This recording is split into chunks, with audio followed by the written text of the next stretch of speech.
be anything, but the purpose of this letter is to explain what it's going to be in detail, okay? To get a 100 on feeder number 3, of which you will bring how many copies? 2. 2 copies, right? You need to go into a shitload of detail, okay? I don't consider this to be a blow-off assignment at all. What I consider it to be is like an expansion assignment. The whole idea is just how much can we expand our understanding of what composition is. Okay, Genevieve, So yeah. the person who like ate a donut, what did they do? Like, Okay, I'll give you as much as I remember, to be honest with you, Genevieve. I don't remember everything. But, so they eat the donut, okay? They talk about society and our understandings of the eating of junk food. And how, when you eat junk food, a certain psychological process goes on. This person happened to be what society would call overweight, okay?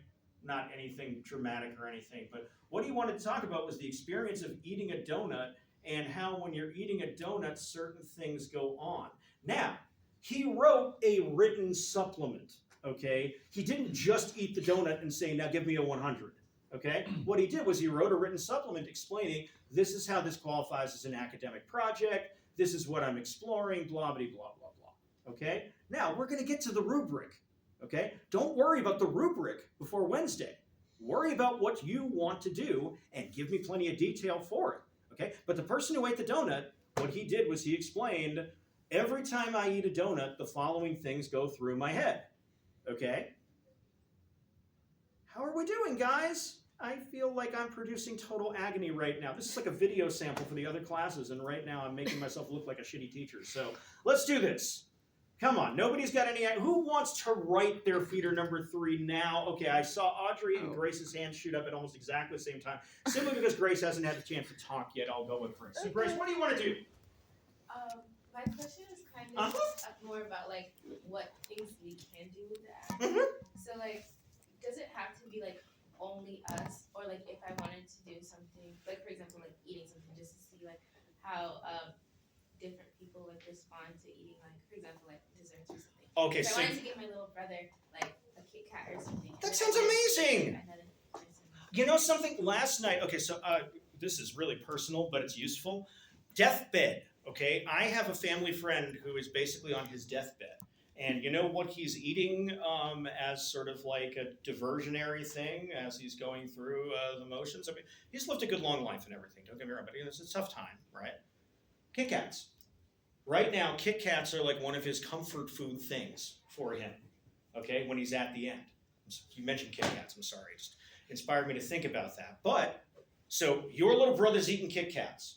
And you study the results of the Kit Kat eating, you observe him, and you make observations about it, like from a psych vantage point, basically. Is that it, or? Yeah, and then like I, for example, like, give my friend also like the same thing, and I see like depending on like how their age is different, because he's 12 versus somebody who's like 18 and like. Okay, survey time. Who thinks that sounds totally awesome and like exactly what I'm looking for unit number 2? I see a bunch of hands up. Okay, those of you watching this video, all the hands in the room just went up. Joe kicks ass. Just so you know, I am not a boring, shitty teacher.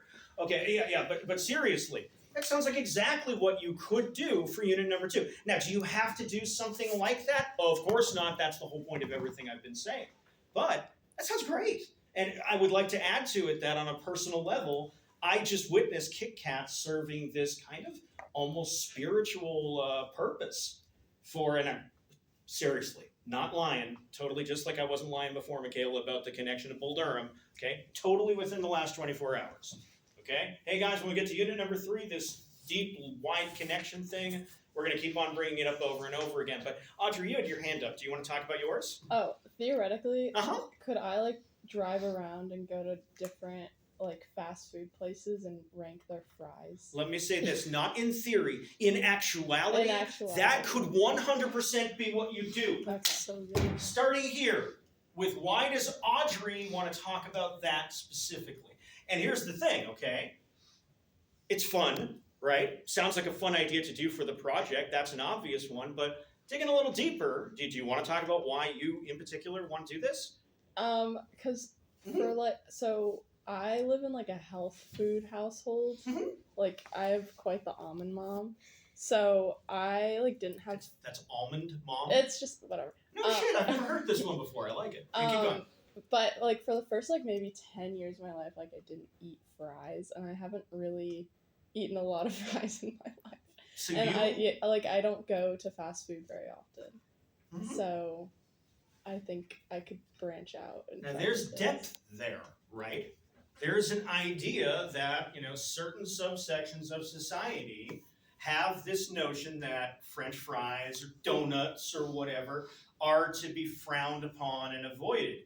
Even one thing I see here is if we're talking sociology, right? Audrey's talking about her mom, forgive me for like putting spotlight on your mom here, and her style of parenting, right? And the idea that that sort of food is to be avoided. Audrey, I'll share something with you. In one of my other classes a couple of semesters ago, I had a student who did a project